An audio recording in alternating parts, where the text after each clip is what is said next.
There are three major red flags with this $100 million Aspen property. Now, as we watch this tour, I will pause the frame and give you guys 3 seconds so you can spot the flaws yourself before I reveal them. I'm the How to Buy a Mansion guy. My name is Arvin Haddad. I've critiqued over 1,000 mansions because I don't want you to make mistakes when you design, build, or buy your own dream home.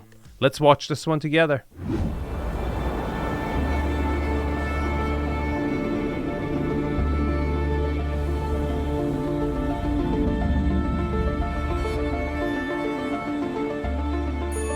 Over the last few years, you've seen us tour several homes that are over $100 million.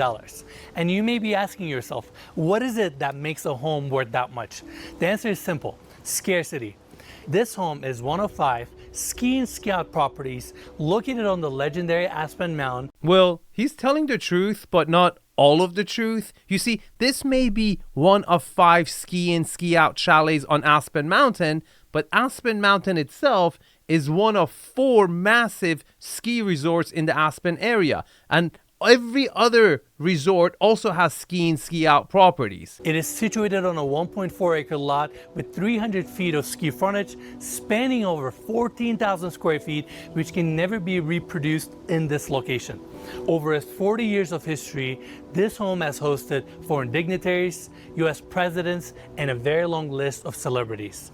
It is now on the market for $100 million, and with that price tag, it is the most expensive home for sale in the state of Colorado. Now, interestingly, this property ended up selling for $65 million. Now you're thinking, Arvin, is that a good deal? Did they get a good deal, or did they pay too much? You will find out at the end of the video. I'll tell you exactly what I would have recommended to a consulting VIP client of mine if this property was actually worth $65 million or not.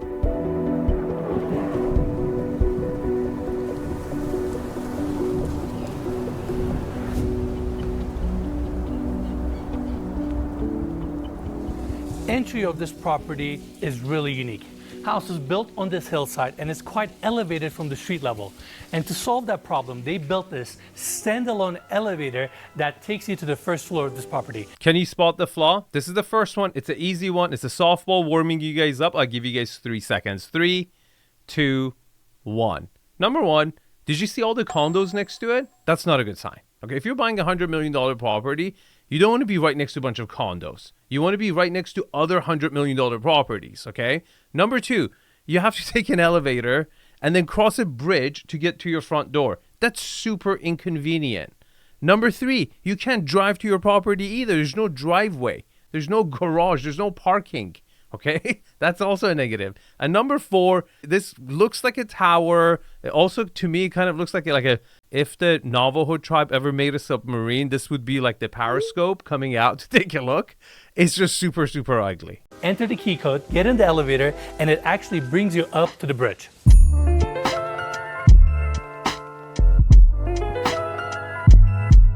This is where you get your first glimpse of this amazing property. That's your elevator landing.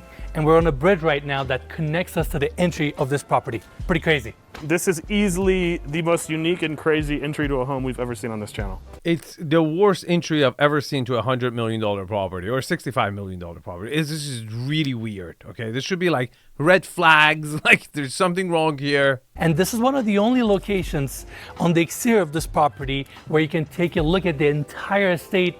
Stacked stone, we have siding on the top floor. Okay, this side of it looks like this was a condominium and they just combined all the units to look like, you know, a house. This section that cantilevers above the entry is the primary suite balcony. This part looks much better, okay? It just as a whole doesn't have a really proper facade that would communicate and send a cohesive message. Again, it seems like the lot lines were, and where you were allowed to build, really forced the form you could have. It's a pretty, long house to begin with, and also a lot of indentations and coming out. Again, it doesn't have a cohesive look, okay? It doesn't have an identity whatsoever.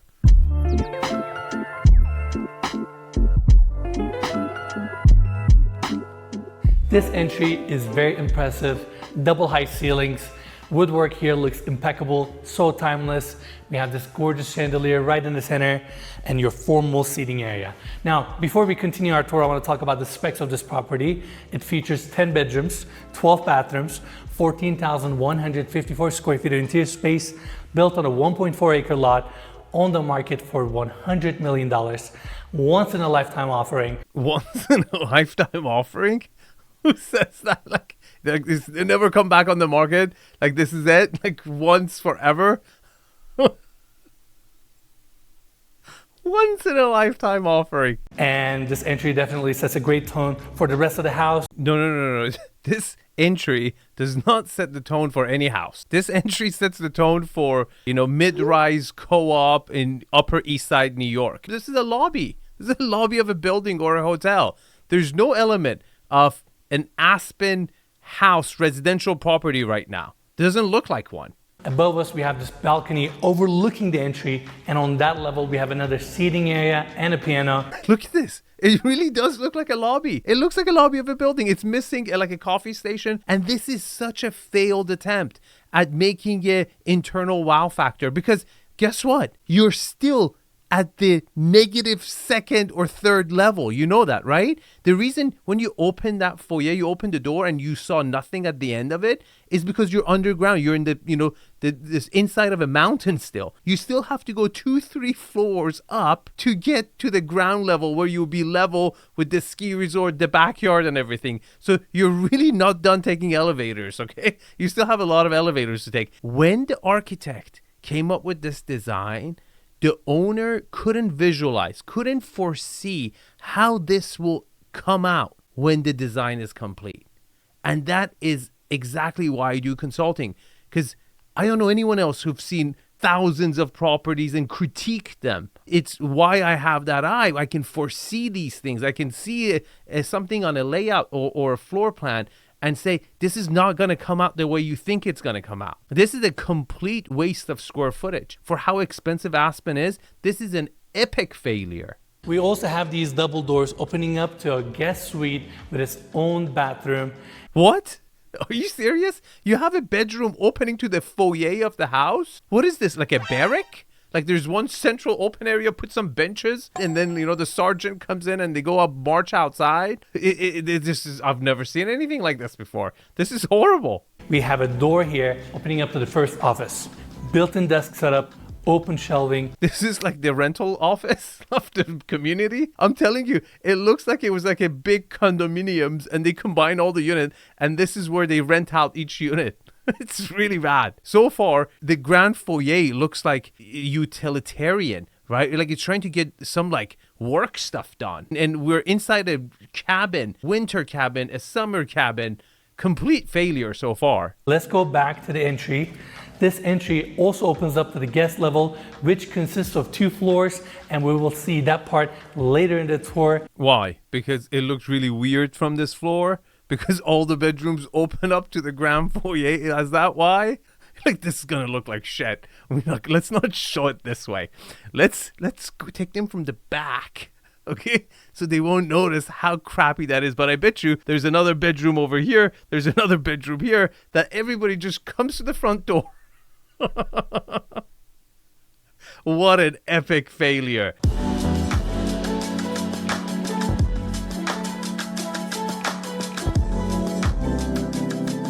This is the top floor of this property. And you're about to see the second major red flag flaw of the property. Pay very close attention, okay? You're going to see it in the next 2 minutes. I'm going to pause the frame after and ask you if you've spotted it or not. Where we have the main entertainment spaces, kitchen, which you have an easy access here, and the primary bedroom suite. Now, on this hallway, we have picture windows facing the backyard and the amazing views. Stacked stone columns, which create amazing architectural continuity with the exterior. And on this hallway, we have beautiful art on display. And personally, this one is my favorite. I noticed that also. Did you touch it? Yes, I did. And I don't know if I'm not supposed to touch it, but it's a lot of fun and it looks super cool. A lot of picture windows, bringing a ton of natural light. And on this side, we have the landing of the main staircase, chandelier above, and we have few openings here. This wing takes you to the primary bedroom suite, and we have this opening taking us to the seating area. Did you spot it? If you said low ceilings, you would get like a D minus. Okay. If you said low ceilings and a horrible staircase, you get a C minus. But if you said that was shitload of freaking hallway we just saw and wasted square footage, you would get an A. And you know what the craziest part is? At $65 million, 14,000 square foot, this house sold for $4,600 a foot. You just witnessed, my friend, from the beginning of this video till now, that foyer and this freaking 5 hallways. I don't know if you counted them. The front one coming in, the one connecting going to the kitchen. There was a whole landing area where you got really distracted by that stupid art thing he was showing you. And then there was another hallway taking a 90 degrees turn by the ugly staircase. And then you have a hallway going back towards the master bedroom on this side. And then you have this living area we're looking at, which also really a hallway. It's so narrow. They just put a bunch of freaking furniture to make it like decorated. But I don't call this a living space. And you just witnessed $30 million of wasted square footage. Complete waste of square footage. How could have they not seen this in the design? Now, right on the other side, we have the bar, dual elevation, stone countertops, flat panel cabinetry. Wait a minute. Shouldn't the stools on this side really be facing the big windows behind them? And then the bar on this side, the height is so low, if you even sit on those cushiony stools, your knees will break your rib cage. It's so low. And the bar, the cabinetry, looks like an office cabinet. Where is the back wall for the bar? Like, can we get a freaking ski up there? Can we get it like a rifle? Like, it's a ranch. It's a ski resort. We're on the slopes. Where's the ski vibe? Please give me something. We have a door opening up to the patio off of the backyard. I really like the ceiling treatment here. I hate the ceiling treatment. What is this? Why is it silver? And this wall is actually open, allowing natural light to travel from both sides of the home. Look at the like seating arrangement. What the hell is going on? This is the heart of the house. You just gave us 5 freaking hallways to create this bar. Like, you wasted all those hallways for this bar, basically. Same hardwood floors continue on this side, and this is where we have the seating area. Hallelujah! $65 million. And ladies and gentlemen, we found our first room, which resembles an average living room in the United States. And it's not a bad room, by the way. You got 3 different exposures. You have a view on one end. It's a room. I guess I'm grateful. After seeing so much crap, I'm really glad we got one decent room on this floor so far. And I really like that they ran these glass panels all the way to the ridge, bringing more natural light to the space. You can actually see gondolas going up to the mountain from here. Amazing views. That's it? You can see some gondolas? Is that your ski resort view? Some gondolas behind the trees? That's it? Come on. From here, you can see downtown Aspen, Red Mountain on the back, and this is actually my first time in Aspen, and I can totally see what all the hype is about. Yeah, this is really beautiful in the summertime. All of these mountain towns are, but what really justifies the price and value is seeing this in the wintertime. It's a totally different place. Especially in this location. Yeah, you're right next to the ski slope. You literally ski 20 seconds down to the main chairlift of one of, if not the most exclusive mountain in the country or the world, you know? You're one of the 5 homes that has that access, which is pretty amazing. You know what's also amazing? All the noobs that don't ever know how to ski, they come to this mountain.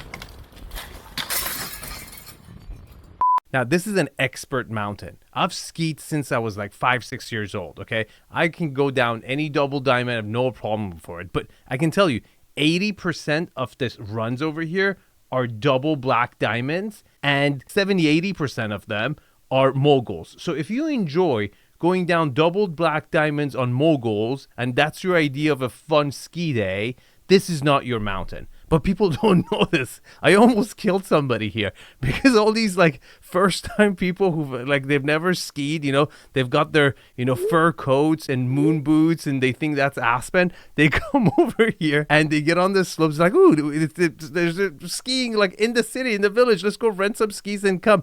It's a disaster. It's dangerous. It's so bad. Like they're just making the wrong cuts at the wrong angles.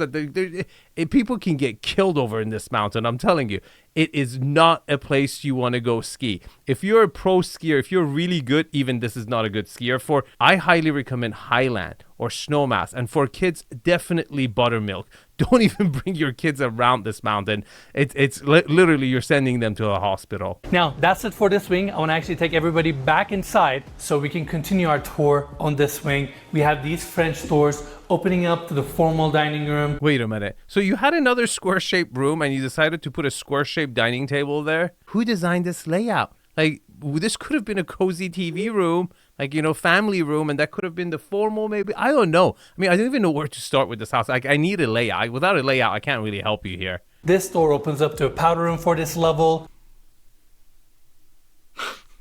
Why? Oh my God. This looks like a corporate hotel in Bangkok. This is so bad. You know it's bad. I don't have to tell you. And we have this opening taking us to the kitchen. This kitchen is super modern. We have the island right in the center. Ennis, we have something else in the center too. Are we going to point out that weird column? What? How did that get, like, somebody forgot? Like, after a building, oh, guys, we got the structural wrong. There needs to be a column there. And above the island, we have two motorized skylights, both bringing natural light and fresh air to this space. Yeah, because it's an internal kitchen. It's an internal kitchen. $65 million property. It has an internal kitchen with no windows. You have skylights. Like, when they were designing this property, they're like, okay, let's put the hallways at the best places in the house. You can't make this stuff up. And then we put all the important stuff in the crappy areas. This is a chef's kitchen at best. Even your chef's gonna be on Xanax after cooking here for a couple months. Like, you don't have a single window. A kitchen is where the heart of the house is gonna bring people in early in the morning, get ready, go skiing. No, no. This is just going to be a chef's kitchen for this house. And coming this way, we have more French doors opening up to the balcony, and we have these double doors opening up to the office. This is another spacious room with vaulted ceilings. What a boring room. I mean, look at the fireplace. It seems like they did some sort of a renovation maybe 15 years ago, and then few renovations right before they put the property on the market. They're like, let's change the kitchen countertops, and that's it. Okay, to like put a lipstick on a pig. This house has major problems. It has so many structural, like, layout issues. To me, the best way is like a gut renovation, and not just like, you know, with hammer and stuff. You need to use some TNT or dynamite. Like, really clean it out before you start again, because I'm confused as to even where we are right now. We ended up at another hallway that I didn't even know existed. And then you got some bedrooms out here. But now I actually want to come here, open this door so we can tour the balcony. This part of the home faces the west.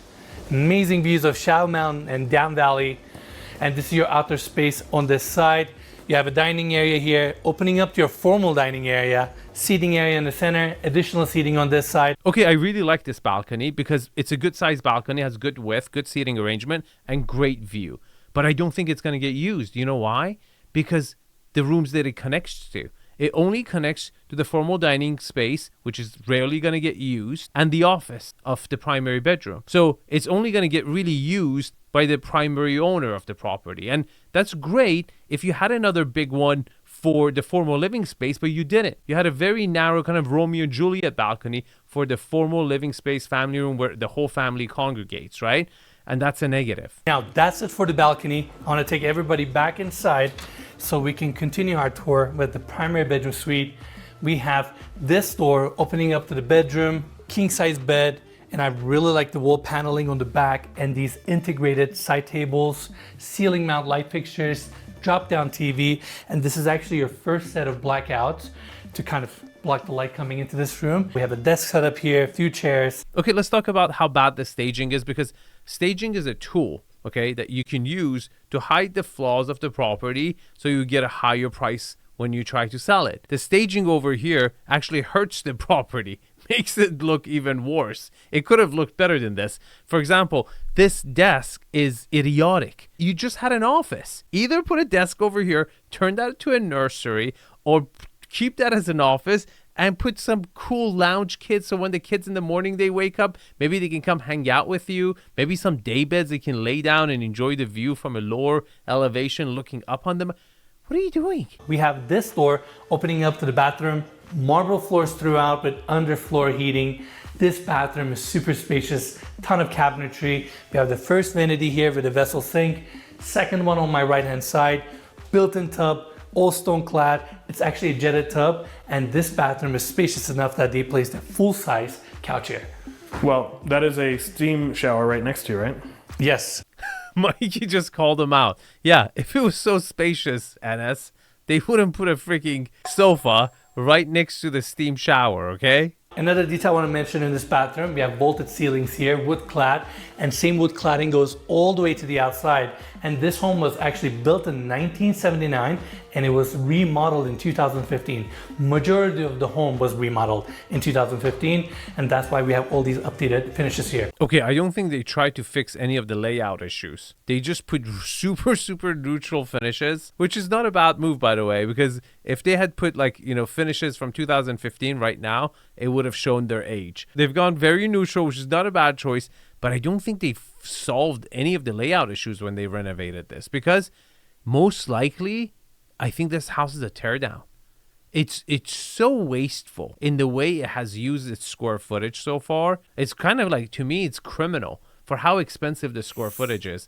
You really gotta cherish every freaking square foot because it's gold. It's more expensive than an ounce of gold. Each square foot of this house is like 2 ounces of gold. On my left hand side, we have this door opening up to the water closet, and you can access this room from the other side as well.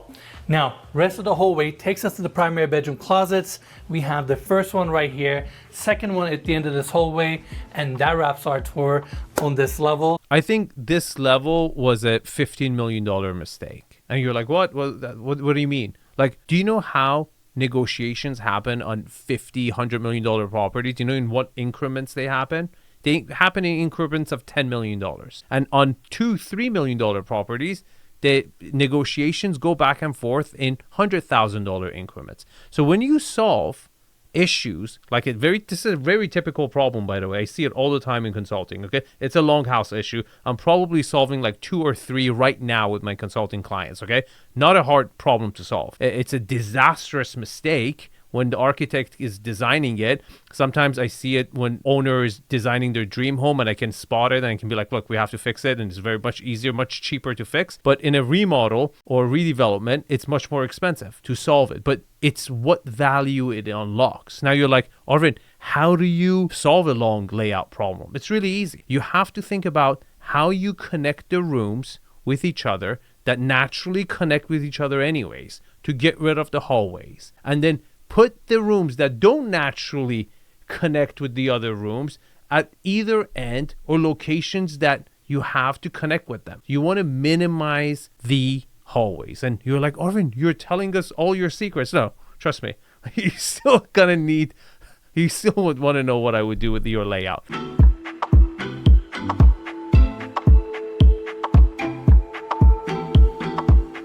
We're gonna start our tour on the patio, built-in seating, dining area here, door opens up from the bar, and we have a staircase here going down to the lower level, and that's where you have your ski and ski out access for this property. And we're gonna show that section later in the tour. Now, coming this way, we have the steps. That was kind of disappointing. So you don't get any views from your backyard. It's a nice little nook, don't get me wrong, but it's not really a backyard. It's hillside. It's like a, nook deck, outdoor area. Good to have, but I wouldn't call that a backyard. Beautiful trees, sculptures throughout the property, and lot is around 1.4 acres. Okay, how big your lot is really irrelevant, okay?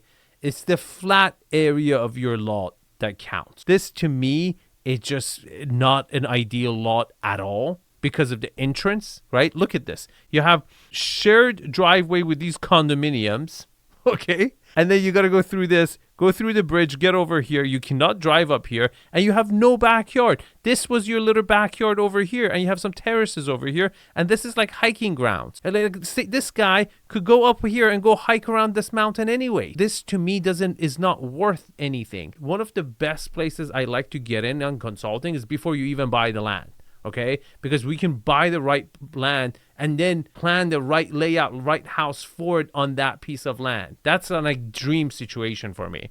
But this is just a horrible piece of land with a horrible entrance. If I was going to be advising one of my clients, I would say I would never buy this, only at an auction. This is an auction buy. We have the steps taking us to the ski run. This home, like we mentioned earlier, is one of the 5 ski and scout properties on Aspen Mountain, and this one actually has the biggest ski access with over 300 feet. Down below is the Silver Queen Gondola, Little Nell ski run. I mean, this is amazing, and although your property ends right here, this is really your backyard. And guess what? This is also the backyard of all those people in the condominium. They can use this. They go around your property and have access to this hillside property, which is a ski slope, and summertime is just hiking ground, right? Anyone can hike up here, drive up here, actually in the mountain, can go camp up there. You can do a lot of activities. Like summertime, they say, is the best time in Aspen. They say people come for the winter, but they stay for the summer, and apparently July is the best month.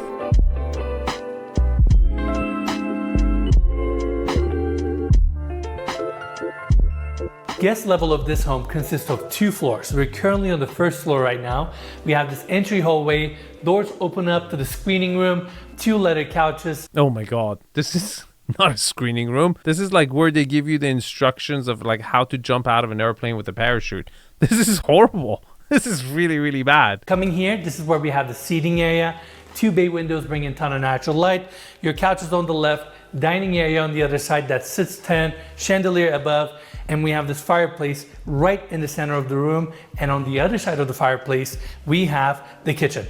2-tone cabinetry contrasts nicely. Wait a minute. Were they renting out these spaces one by one? Like, was I onto something at the beginning of the video? Why does this look like a separate unit? It's a complete guest house on its own with its own kitchen, which is bigger and nicer than the main kitchen on the main house. It really feels like it was a bunch of condos that got combined to each other. Now, around the corner, we have the first guest suite facing the west, opening up to the wraparound walkway, and it comes with a full bathroom. And at the end of this hallway, we have 2 more guest suites that have their own bathrooms. Now, lastly, we have this staircase here, taking us to the 2nd floor of the guest level. Oh my God, the ceiling heights even got worse. It really could be a teardown. I really think this house is a teardown.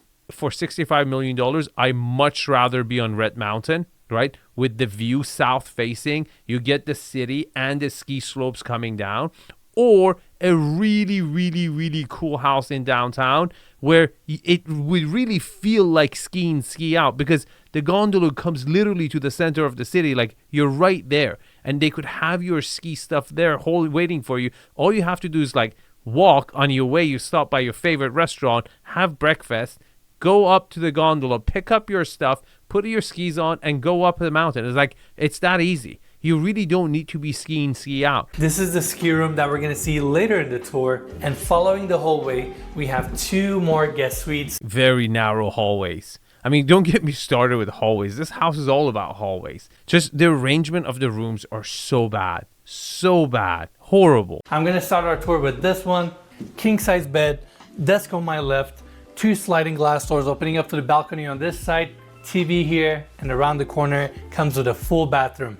Now, going to the other side, we have another spacious guest suite, queen size bed, desk on this side, and coming back to the hallway, we have this staircase taking you up to the top floor.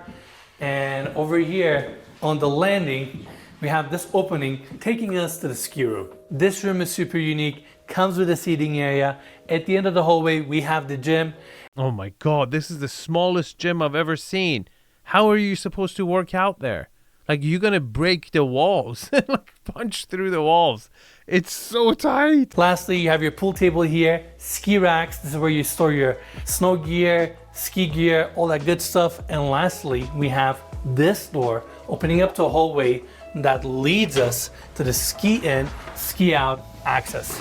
This is one of the most important features of this property. You have a hot tub here, and following this path, it takes us to the ski in, ski out access. But keep in mind, this home has 300 feet of ski frontage, which means you can ski into this property from wherever you want. There's also a pathway that takes you down to the city, and I mean, this is it. You have the ski lift and gondola down below. Okay, there's also another lift that they're planning to build and another hotel down at the base of the mountain. So that's something to consider.